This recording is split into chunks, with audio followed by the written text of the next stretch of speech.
दोस्तों स्वागत है आपका एनसीईआरटी एटलस के नए वीडियो में।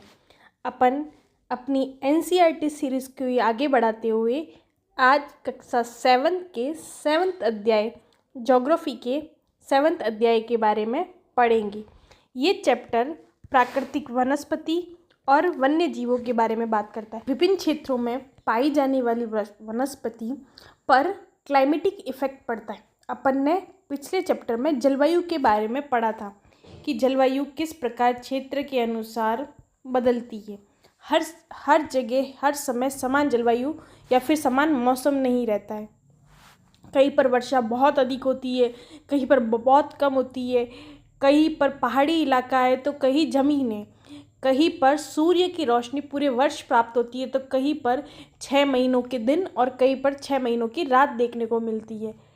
और इन्हीं क्लाइमेटिक कंडीशन के कारण वहाँ पर पाई जाने वाली वनस्पति और वन्य जीवों में भी विभिन्न प्रकार के डिफरेंस देखने को मिलते हैं।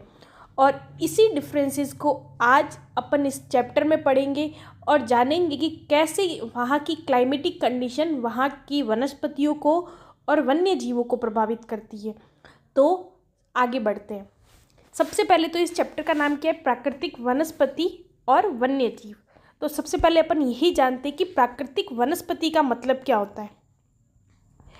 प्राकृतिक वनस्पति का मतलब होता है कि ऐसी वनस्पति जो बिना किसी मानवीय हस्तक्षेप के बिना किसी मानवीय हस्तक्षेप से उग जाए। मतलब कि जैसे कि आपको एक फूल का पौधा उगाना है या फिर फसल उगानी है। फसल आपको जैसे गेहूं की फसल उगानी है तो आपके किसान जो भी जाएंगे खेत को जोतेंगे, काटेंगे और पूरी प्रक्रिया के माध्यम से फसल का उत्पादन होगा। तो ऑब्वियसली इसमें क्या हुआ, मनुष्य का हस्तक्षेप हुआ और उसके बाद एक प्रकार की फसल, फूल, पौधे अपन को प्राप्त हुए। लेकिन जो वनस्पति बिना मानवीय हस्तक्षेप से, मतलब कि मानव उसके उगने में, बढ़ने में डायरेक्टली प्रभावित नहीं कर रहा है, तो ऐसी वनस्पति को प्राकृतिक वनस्पति, नेचुरल वेजिटेशन कहा जाता है, जिसमें मानवीय हस्तक्षेप कम होता है, मतलब न के बराबर होता है। मतलब डायरेक्टली कोई इफेक्ट मानव का नहीं होता है कि मानव जाके उगा रहा है, मानव जाके काट रहा है, बो रहा है, वो नहीं होता है।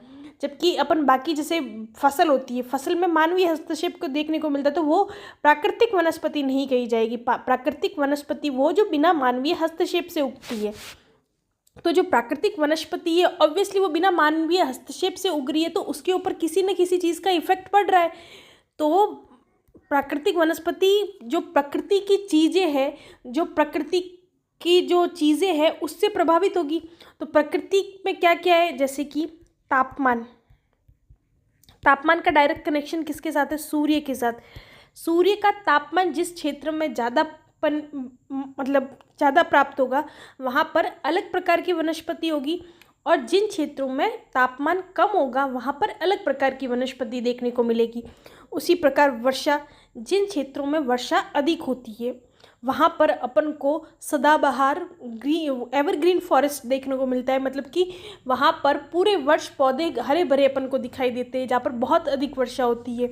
वही जहाँ पर वर्षा कम होती है वहाँ पर अपन को कांटेदार वनस्पति देखने को मिलती है। जैसे कि भारत के राजस्थान में जहाँ पर वर्षा बहुत कम होती है वहाँ पर अपन को कांटेदार वनस्पति देखने को मिलती है। मिट्टी की संरचना कैसी है? वो कंकड़दार है, बहुत रेतीली है, जलोढ़ मृदा है, तो वो भी वनस्पति के जो बढ़ने में इफ़ेक्ट करती है। और जो मिट्टी की संरचना है ना, वो बहुत अधिक वहाँ के क्लाइमेट के ऊपर भी डिपेंड करती है कि वहाँ पर सूर्य ताप कितना प्राप्त होता है, वनस्पति में कितने जो आसपास के एरिया से कितने वो क्या बोलते हैं उर्वरक कितने मिल रहे हैं, जैविक पदार्थ उसके अंदर कितने मिल रहे हैं। तो ये चीज़ें वहाँ के क्लाइमेट के ऊपर भी निर्भर करती है। ऊंचाई का मतलब है कि जो क्षेत्र समुद्र तल से, ये समुद्र है, समुद्र तल से कितना ऊंचाई पर है, ऊंचाई के आधार पर क्लाइमेटिक कंडीशन चेंज होती है। मैंने आपको बताया कि जैसे जैसे ऊंचाई पर जाते हैं टेम्परेचर कम होता है, तो टेम्परेचर कम होने के कारण वहाँ की वेजिटेशन पर भी प्रभाव पड़ेगा। तो यही जो ये जो जलवायु के विभिन्न जो जलवायु के जो कारक है, कंपोनेंट्स हैं, जो प्राकृतिक वनस्पति के विकास को प्रभावित करते हैं। तो समझ में आया कि क्या होती है प्राकृतिक वनस्पति। प्राकृतिक वनस्पति का मतलब क्या होता है? जो बिना मानवीय हस्तक्षेप के उगती है। अब प्राकृतिक वनस्पति है तो जो प्रकृति के विभिन्न कंपोनेंट होंगे वो प्रकृति के जो ये चीज़ें हैं उनके विकास को प्रभावित करेगी। तो कौन कौन से कंपोनेंट है, जैसे तापमान है, जलवायु है, वर्षा है, मिट्टी है, ऊंचाई है, ये चीज़ें प्राकृतिक वनस्पति के विकास को प्रभावित करती है। ठीक है, अपन अब विभिन्न क्लाइमेटिक कंडीशन में पाई जाने वाली वनस्पतियों के बारे में पढ़ेंगे। चलो आगे बढ़ते हैं। अब वनस्पति के प्रकार। ठीक है, अपन ने ये तो पढ़ लिया कि प्राकृतिक वनस्पति क्या होती है और उसके ऊपर किस किस का इफेक्ट पड़ता है। तो सबसे पहले अपन प्रकार पढ़ते हैं, प्राकृतिक वनस्पति के प्रकार क्या होते हैं। तो सबसे पहले अपन देखते हैं उष्णकटिबंधीय वर्षावन, tropical evergreen forest. Tropical evergreen forest की लोकेशन की बात करें तो ये विश्व में उन क्षेत्रों में पाए जाते हैं जहाँ वर्षा बहुत अधिक होती है और तापमान हर पूरे वर्ष मतलब लगातार सूर्य की किरणें लगभग सीधी ही उस क्षेत्र में पड़ती है। तो मैंने आपको कल बताया था और बहुत सारे चैप्टर में उसके बारे में बताया कि कौन सा ऐसा क्षेत्र है जहाँ पर क्लाइमेटिक कंडीशन जो मैं बता रही हूँ कि वहाँ पर वर्षा पूरे वर्ष होती है और तापमान भी लगभग पूरे वर्ष प्राप्त होता है। तो अपन बनाते हैं, ये अपना ग्लोब है, यहाँ पर जो बीच वाली भूमध्य रेखा है, तो भूमध्य रेखा पर तापमान बहुत अधिक होता है। तापमान बहुत अधिक होने के कारण लो टेम्परेचर की स्थिति बनती है और लो टेम्परेचर की स्थिति के कारण और बादल बनने के कारण यहाँ पर पूरे वर्ष वर्षा होती है। अब पूरे वर्ष वर्षा होने के कारण यहाँ पर जो वन पाए जाते हैं ना वो सघन वन पाए जाते हैं और तापमान भी पूरे वर्ष पाया जाता है।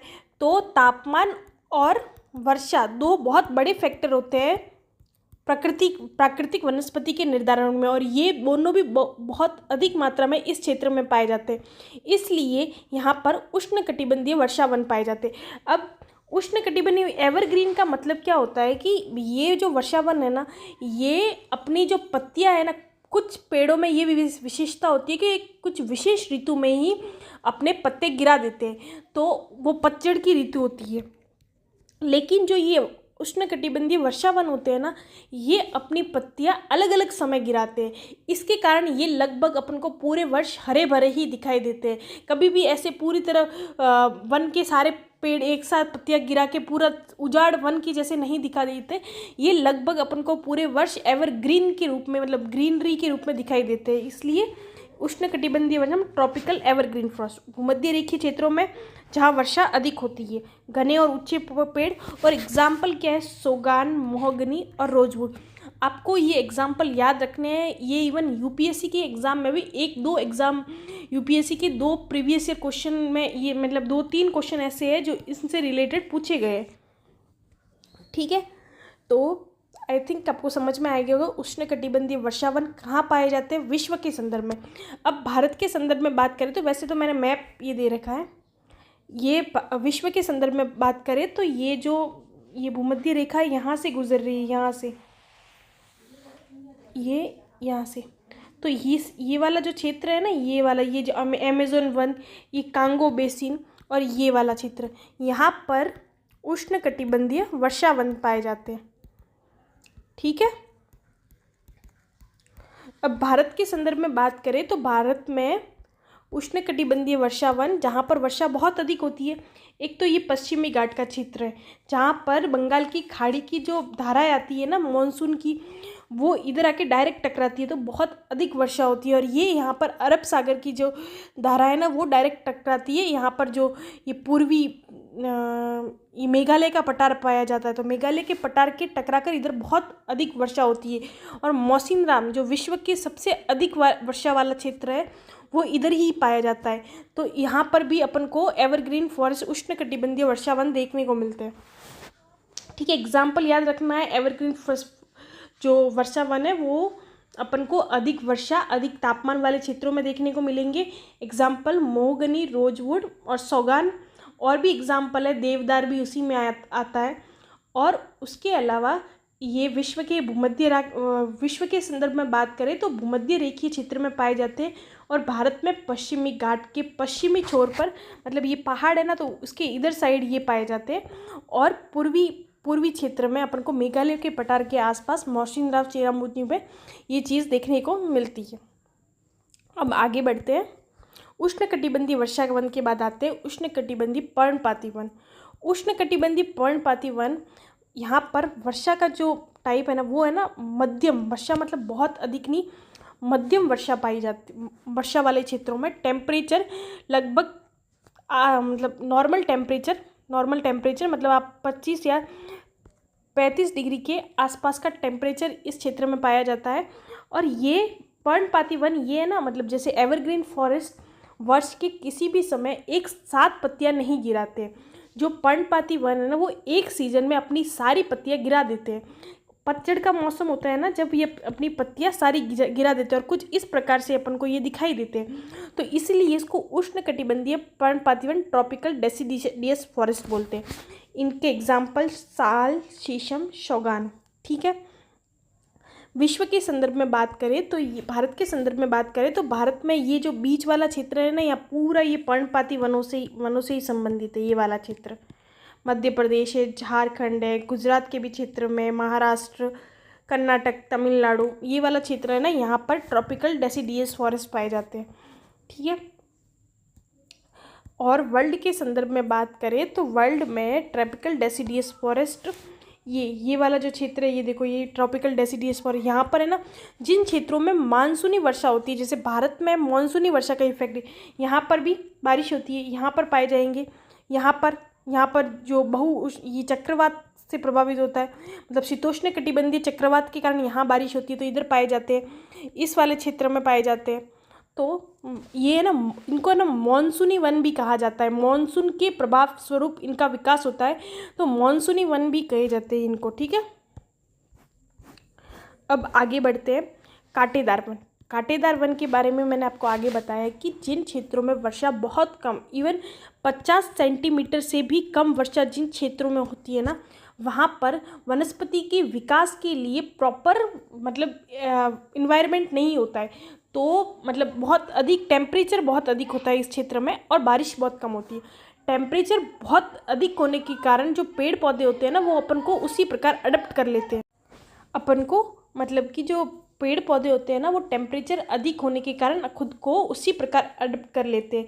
जैसे कि पानी के मतलब वाष्पीकरण को रोकने के लिए वो जो पत्तियां होती है ना वो कांटों के रूप में अपना विकास कर लेती है। इन पेड़ पौधों की जो जड़ें होती है ना, रेगिस्तान में ऑब्वियसली पानी की बहुत कमी होती है, तो इनकी जड़ें बहुत अधिक गहराई तक पाई जाती है और इनकी पत्तियां छोटी और मोटी होती है। पत्तियां छोटी और मोटी और कांटेदार वन पाए जाते हैं क्योंकि ये वाष्पीकरण को मतलब ऑब्वियसली बहुत अधिक टेम्परेचर है, अगर पत्तियां बड़ी होगी, सरफेस एरिया बड़ा होगा तो वाष्पीकरण अधिक होगा, तो उसको रोकने के लिए वो पत्तियां छोटी, कांटेदार और पानी की पूर्ति करने के लिए इनकी जड़ें बहुत अधिक गहरी होती है।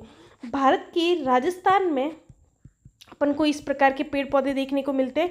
और विश्व के संदर्भ में बात करें तो जैसे सहारा रेगिस्तान है, जो भी रेगिस्तान का एरिया है ना जहाँ पर बारिश बहुत कम होती है, उन क्षेत्रों में ये वन पाए जाते हैं।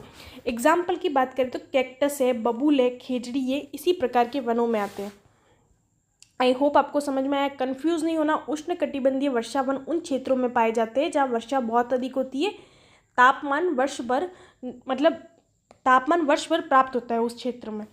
और एग्जाम्पल की बात करें तो सोगान है, महोगनी है, रोजवुड है, ये एग्जाम्पल है उष्णकटिबंधीय वर्षा वन। ये पेड़ पौधे अपनी पत्तियां वर्ष भर मतलब अलग अलग समय में गिराते हैं, इसलिए उनको एवरग्रीन फॉरेस्ट बोला जाता है। दूसरे टाइप के पर्णपाती वन, इनको मानसूनी वन भी कहा जाता है। भारत के अधिकतर भाग में मानसूनी वन ही पाए जाते हैं और ये वन नॉर्मल वर्षा मतलब कि 100 से 200 के बीच में जो वर्षा होती है उस क्षेत्र में पाए जाते हैं। जैसे कि भारत के अधिकतर क्षेत्रों के साथ साथ अपन को अमेरिका के पूर्व में, यूरोप के पश्चिम में ये वन देखने को मिलते हैं। ठीक है, और उष्णकटिबंधीय वर्षा वन अमेज़न, कांगो बेसिन और इंडोनेशिया और ये सिंगापुर वाले क्षेत्र में अपन को उष्णकटिबंधीय वर्षा वन देखने को मिलते हैं। भारत के संदर्भ में पश्चिमी घाट और पूर्वी क्षेत्र में देखने को मिलते हैं। आई थिंक आपको तीनों समझ में आए होंगे। अब आगे बढ़ते हैं। अब है समशीतोष्ण मतलब टेम्परेट फॉरेस्ट। टेम्परेट फॉरेस्ट, ये फॉरेस्ट ठंडे और समशीतोष्ण क्षेत्रों में पाए जाते हैं। अब आपको है ना मतलब नाम पता चल गया कि ये ना ठंडे क्षेत्रों में पाए जाते हैं, तो आपको इमेजिन करना है कि विश्व के संदर्भ में भी इमेजिन करना है और भारत के संदर्भ में भी इमेजिन करना है कि ठंडे क्षेत्र कहाँ पे है। ये अपन ने ग्लोब बनाया, ग्लोब के संदर्भ में ये 0 डिग्री है, ये 23.5 डिग्री है और ये 23.5 डिग्री। मैंने ये बताया था कि ये वाला क्षेत्र है ना, यहाँ पर सूर्य की किरणें किसी न किसी समय वर्ष के सूर्य की किरणें सीधी पड़ती है, लेकिन उसके ऊपर वाले क्षेत्र में सूर्य की किरणें कभी सीधी नहीं पड़ती है, तो ऑब्वियसली उसके ऊपर वाला क्षेत्र ही ठंडा ऑब्वियसली ज़्यादा रहेगा। तो जो ये क्षेत्र होता है ना, ये वाला ये ठंडा क्षेत्र है, तो इन क्षेत्रों में टेम्परेट वन पाए जाएंगे। आपको ऐसे इमेजिन करना पड़ेगा कि विश्व के कौन से क्षेत्र अधिक ठंडे हैं, अधिक ठंडे तो आपको उधर जाना है। फिर भारत के संदर्भ में देखना है कि भारत में कौन से क्षेत्र ठंडे हैं। हिमालय वाला क्षेत्र देख सकते हैं, हिमालय की जो चोटियाँ हैं वहाँ पर टेम्परेट वन पाए जाते हैं, ठीक है। इनकी एग्जाम्पल देवदार, फर, चीट, इनमें जो इनकी वर्षा की जो रेंज है वो 100 से कम होती है, 100 या 150 के बीच में बोल सकते हैं, या फिर उसे 70 या 150 के बीच में भी बोल सकते हैं, ठीक है। आपको इमेजिन करना है कि मैं कौन सी लोकेशन की बात कर रही हूँ। अगर मैं आपको ज़्यादा टेम्परेचर की बात कर रही हूँ तो ऑब्वियसली वो 23.5 से 23.5 के बीच में होगा। बहुत अधिक टेम्परेचर बात कर रही हूँ तो आपको रेगिस्तानी क्षेत्र में जाना है। कांटेदार की बात कर रही हूँ तो भी रेगिस्तान क्षेत्र में जाना है। पर्णपाती मतलब मॉनसूनी वन, जहाँ पर मीडियम वर्षा होती है तो उस क्षेत्र में जाना है। आप ऐसे इमेजिन करोगे तो आपको रटने की ज़रूरत नहीं पड़ेगी और आपको आसानी से वो लोकेशन पता चल जाएगी। और आपको लोकेशन ध्यान रखनी है कि विश्व के संदर्भ में भी और भारत के संदर्भ में भी, ठीक है। अब आगे बढ़ते हैं। ग्रासलैंड। अब ग्रासलैंड वो क्षेत्र है जहाँ पर आप पेड़ कहाँ पर उगेंगे, जहाँ पर वर्षा बहुत अधिक होती है, ठीक है। और घास कहाँ पर उगेगी, जहाँ पर कंपैरेटिवली वर्षा कम होती है, ठीक है। तो ये चीज़ देखनी कि वर्षा कम वाले क्षेत्रों में अपन को ग्रासलैंड देखने को मिलते हैं।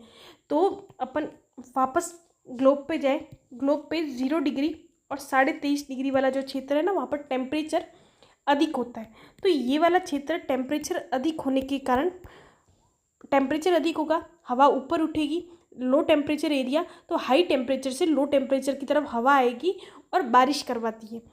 बाकी वाला जो क्षेत्र है ना, जैसे कि है ना, यहाँ से हवा उठी, मैंने आपको बताया था कि हवा गर्म होकर ऊपर उठेगी और इस वाले क्षेत्र में वो नीचे बैठती है 35.5 डिग्री के आसपास के।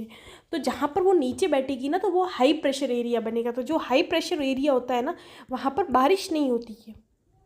हाई प्रेशर एरिया में ये ध्यान रखना कि जो लो प्रेशर एरिया होता है ना, वो बारिश से रिलेटेड होता है, और जो हाई प्रेशर एरिया होता है ना, वो वहाँ पर बारिश कम होती है, ठीक है। तो ये जो ये वाला जो एरिया है ना, अमेरिका के जो मतलब ये जहाँ पर 35 डिग्री के आसपास, तो रेगिस्तानी क्षेत्र जो वहाँ पर बिल्कुल ही बारिश नहीं होती है, मतलब बहुत नगण्य बारिश होती है। जो ग्रासलैंड होती है ना, वहाँ कंपैरेटिवली कम बारिश होती है, लेकिन जो 35 डिग्री जहाँ पर हवा बैठती है उससे ज़्यादा होती है।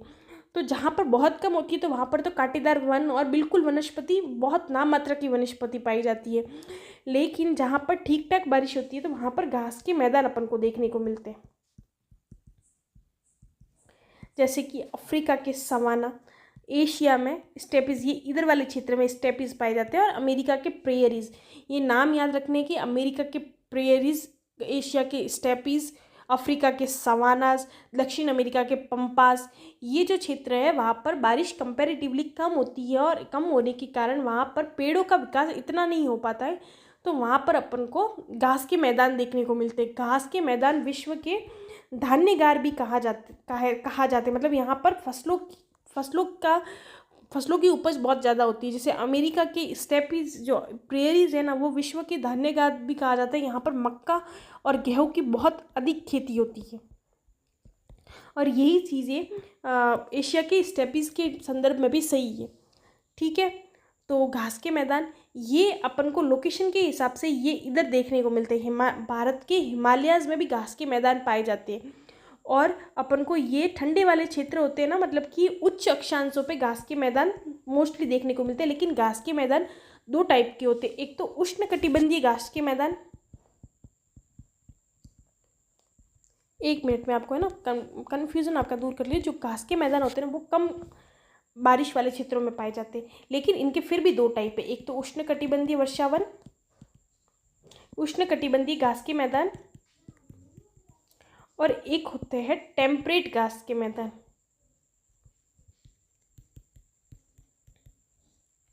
ठीक है, जो टेम्परेट नाम आ गया मतलब कि ये ठंडे इलाके हो गए, ये उष्णकटिबंधीय आ गया मतलब कि गर्मी वाले इलाके हो गए। तो जो सवाना है ना अफ्रीका के, ये गर्मी वाले मतलब अधिक टेम्परेचर वाले एरिया में और कम बारिश वाले एरिया में पाए जाते हैं, और ये अधिक ठंडे और कम बारिश वाले क्षेत्र में पाए जाते हैं। अपन लोकेशन के हिसाब से बात करें तो सवाना की घास के मैदान भूमध्य रेखा के आसपास के 5 डिग्री के बाद अपन को 10 से 15 डिग्री के बीच में ये देखने को मिलते हैं। जो टेम्परेट होते हैं ना वो 35 डिग्री से 45 डिग्री के आसपास वाले क्षेत्रों में अपन को देखने को मिलेंगे। ठीक है, ये चीज़ याद रखनी, घास के मैदान में दो प्रकार के, एक उष्णकटिबंधीय घास के मैदान, एक शीतोष्ण कटिबंधीय घास के मैदान। उष्णकटिबंधीय घास के मैदान निम्न अक्षांशों पर पाए जाते हैं, और उष्णकटिबंध टेम्परेट जो घास के मैदान होते हैं वो उच्च अक्षांशों पर पाए जाते हैं। जो एशिया के स्टेपीज, अमेरिका के प्रेयरीज है वो उच्च अक्षांशों पर पाए जाने वाले घास के मैदान है। अफ्रीका के जो सवाना घास के मैदान है वो निम्न अक्षांशों पर पाए जाने वाले। ऐसे ही बहुत सारे एग्जाम्पल है घास के मैदान के, और आपको ये याद भी रखने क्योंकि ये एग्जाम में पूछे गए। जैसे अफ्रीका के वेल्ट्स है, दक्षिण अफ्रीका के जो पाए जाते हैं, दक्षिण अमेरिका में पंपाज पाए जाते हैं, और ऑस्ट्रेलिया में भी एक अलग प्रकार के घास के मैदान पाए जाते हैं, न्यूजीलैंड में भी पाए जाते हैं। तो ये आपको ध्यान में रखना है। फिर आगे बढ़ते हैं, टुंड्रा वनस्पति। टुंड्रा एक प्रकार का आप बोल सकते हैं कि बहुत ठंडा इलाका और एकदम बंजर भूमि है, वहाँ पर बारिश बहुत कम होती है। परमाफ्रॉस्ट मतलब कि बर्फ़ की ढकी हुई चादरें, मतलब वहाँ पर है ना हमेशा बर्फ़ की एक लेयर रहती है। तो एक तरफ से कह सकते हैं कि ये बंजर भूमि वाला क्षेत्र होता है। वहाँ पर नाम मात्र की मतलब घास के मैदानों की तुलना में भी बहुत नाम मात्र की वनस्पति पाई जाती है एकदम, और मतलब ध्रुवीय क्षेत्र कहा जा सकता है। टुंड्रा वनस्पति वहाँ पाई जाती है ध्रुवीय क्षेत्रों में, मतलब कि उत्तरी ध्रुव, दक्षिणी ध्रुव, जो आर्कटिक वृत्त होता है ना ये वाला, इसके इधर पाई जाती है, और ये दक्षिणी ध्रुव के इधर। तो इस क्षेत्र में ये टुंड्रा वनस्पति पाई जाती है। एग्जाम्पल है काई, लाइकन, छोटे पौधे होते हैं ना, और ये एक तरफ से टुंड्रा मतलब बंजर को डिनोट करता है। वहाँ पर वनस्पति बहुत कम पाई जाती है, बारिश बिल्कुल नहीं होती। जो बारिश होती है वो बर्फ़ के रूप में ही होती है, और बर्फ़ की मतलब सर्दियों में तो बर्फ़ की चादर ऑलमोस्ट जमी हुई रहती है। गर्मियों में थोड़ा कम होता है, इसलिए छोटी छोटी वनस्पति, छोटे छोटे पौधे पाए जाते हैं। और अधिक वनस्पति के लिए वहाँ की क्लाइमेट ऐसा अडप्ट नहीं कर पाया कि वहाँ पर अलग मतलब बड़ी वनस्पति, पेड़ पौधे वगैरह होगी। तो अब कौन कौन से अपन ने पढ़ा, उष्णकटिबंधीय वर्षावन, पर्णपाती वन, कांटेदार, टेम्परेट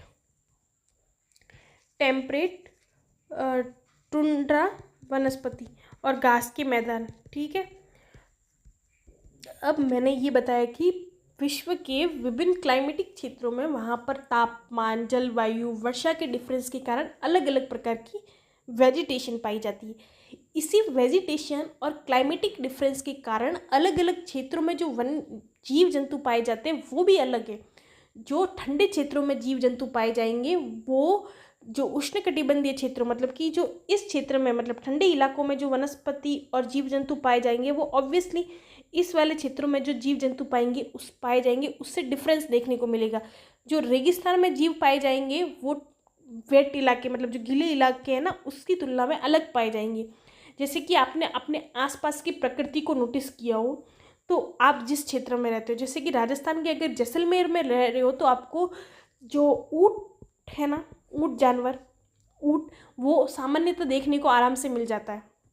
वही अगर आप हिमालय के क्षेत्र में रह रहे हो तो वहाँ पर ऐसे जानवर मिलेंगे जो अपने आप को ठंड से बचा कर रख सकते हैं। उनके लंबे लंबे फर होंगे, जैसे याक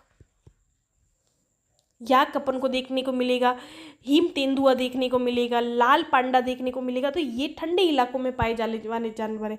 वही अपन को जैसे एवरग्रीन फॉरेस्ट में वहाँ पर वनस्पति बहुत अधिक है, तो वहाँ पर विभिन्न प्रकार के बंदर, लंगूर, हाथी वगैरह वो जानवर अधिक देखने को मिलते हैं। मतलब उष्णकटिबंधीय जो वर्षावन है ना, वो वनस्पति और जानवरों दोनों के लिए बहुत सघन, मतलब बहुत अच्छा वो पर्यावरण भी प्रोवाइड करवाते, तो ऑब्वियसली वहाँ पर जानवरों की मात्रा भी बहुत अधिक है और अलग अलग प्रकार के जानवर पाए जाते हैं। तो क्लाइमेटिक डिफरेंस के कारण जानवरों में भी डिफरेंस पाया जाता है, जैसे कि अलग अलग जलवायु और वनस्पति पशु पक्षियों में विभिन्नता। उष्णकटिबंधीय क्षेत्र हाथी, बाघ, बंदर, सांप के लिए प्रसिद्ध है। रेगिस्तान में अपन को ऊंट, लोमड़ी, रेगिस्तानी सांप देखने को मिलते हैं। घास के मैदान में शेर, जिराफ, जेब्रा देखने को मिलते हैं। तो ध्रुवीय क्षेत्र में ध्रुवीय भालू, पेंगुइन, शील वगैरह देखने को मिलते हैं। तो जो क्लाइमेटिक डिफरेंस के कारण न सिर्फ वेजिटेशन पे बल्कि वहाँ पर पाए जाने वाले वन्य जीवों पर भी देखने को उसका प्रभाव देखने को मिलता है, क्योंकि जो जानवर होते हैं वो भी अपने आसपास के क्लाइमेट के अनुसार अडप्ट करते हैं। वो ठंडे क्षेत्र में रहते हैं तो अपनी बॉडी को वो उसी तरीके से अडप्ट करते हैं कि वो उस क्लाइमेट में सर्वाइव कर सके। जैसे कि अपन जो अपनी क्षेत्र में जो अपन अगर इंडिया है वो उष्णकटिबंधीय क्षेत्र में पाया जाता है। वहाँ के जानवर अगर ठंडे इलाके में जाएंगे तो वहाँ की उनकी सर्वाइवल रेट बहुत कम हो जाएगी, क्योंकि उनको ठंड बहुत अधिक लगेगी। तो वहाँ पर जो जीव पाए जाते हैं ठंडे इलाकों में, वो अपने क्षेत्र में पाए जाने वाले जो जानवर है उनसे बहुत अलग होंगे। वो अपनी क्लाइमेटिक कंडीशन के अनुसार अडप्ट कर गए। तो आई थिंक ये समझ में आया हो। अब ये अपन को ये समझना चाहिए कि वर्तमान में जलवायु परिवर्तन विश्व की सबसे बड़ी समस्याओं में से एक है। लोग अपनी आवश्यकताओं को, मतलब आवश्यकताओं के लिए तो ठीक है, क्योंकि आवश्यकता एक प्रकार की इतना प्रकृति उत्पन्न कर रही है कि वो अपनी आवश्यकताओं को पूरा करते हैं। लेकिन इंडस्ट्रियल रिवॉल्यूशन, AI, अधिक से अधिक इन्वेंशन के कारण, इन्वेंशन गलत नहीं है, लेकिन उसके कारण मनुष्यों की जो एक्स्ट्रा डिमांड बढ़ गई है, लाभ, लोभ, लालच के कारण, उससे प्रकृति पर उसका नेगेटिव इम्पैक्ट पड़ रहा है। नेगेटिव इम्पैक्ट के कारण लोग है ना वनों की अंधाधुंध कटाई कर रहे हैं। वो विकास की प्रक्रिया में इतना आगे बढ़ गए हैं कि वो प्रकृति का संरक्षण करना भूल गए। आज अमेज़न वन विश्व के सबसे पृथ्वी के फेफड़े कहे जाने वन आज 10% से भी कम क्षेत्र में बचे हैं। वही विभिन्न क्षेत्रों में लग रही आग, फिर जैसे कैलिफोर्निया के जंगलों में लगी आग, ऑस्ट्रेलिया के जंगलों में लगी आग, मानव की बढ़ती ग्रीड के कारण आज पर्यावरण संरक्षण सबसे बड़ा मुद्दा बना हुआ है। तो उनके संरक्षण के लिए क्या किया जाने चाहिए? सरकारें विभिन्न प्रयास भी कर रही है, बहुत सारी क्लाइमेटिक मीट्स भी होती है और बहुत सारे प्रयास भी किए जा रहे हैं। तो भारत के संदर्भ में बात करें तो भारत के संदर्भ में क्या प्रयास किए गए? जैसे भारत ने पर्यावरण के संरक्षण के लिए, तो सरकार पर्यावरण के संरक्षण के लिए राष्ट्रीय उद्यानों का निर्माण करती है। राष्ट्रीय उद्यान वह क्षेत्र होते हैं जहाँ पर बाहरी लोगों का बिल्कुल एक्सेस नहीं होता और पूरी तरह प्रकृति का संरक्षण किया जाता है। उसी प्रकार वन्यजीव अभ्यारण्य के द्वारा, बायोस्फीयर रिजर्व्स के द्वारा भी सरकारें पर्यावरण संरक्षण का प्रयास कर रही है। उसी प्रकार जो वर्ल्ड लेवल पर WWF, यूनेस्को जैसी संस्थाएं भी संरक्षण में मदद कर रही है। पर्यावरण संरक्षण सिर्फ इन संस्थाओं का काम या फिर सरकारों का काम न होकर आज अपन व्यक्तिगत स्तर पर भी कुछ ऐसी प्रणालियाँ या फिर व्यक्तिगत जीवन में भी ऐसे प्रयासों के द्वारा जीवन में परिवर्तन ला सकते हैं। जैसे कि भारत सरकार द्वारा एक प्रोग्राम चलाया गया, lifestyle according to environment. अगर अपन इसको भी अपना ले तो पर्यावरण संरक्षण में आप अपनी भूमिका के माध्यम से एक ड्रास्टिक, मतलब कि कुछ डिफरेंस तो ला ही सकते हैं। तो अपन हर एक मानव का ये कर्तव्य बनता है कि जो प्रकृति अपन को इतनी सारी चीज़ें देती है उसको वेस्ट करने की बजाय आज अपन हर कोई इस संरक्षण में अपना हाथ आगे करे। धन्यवाद।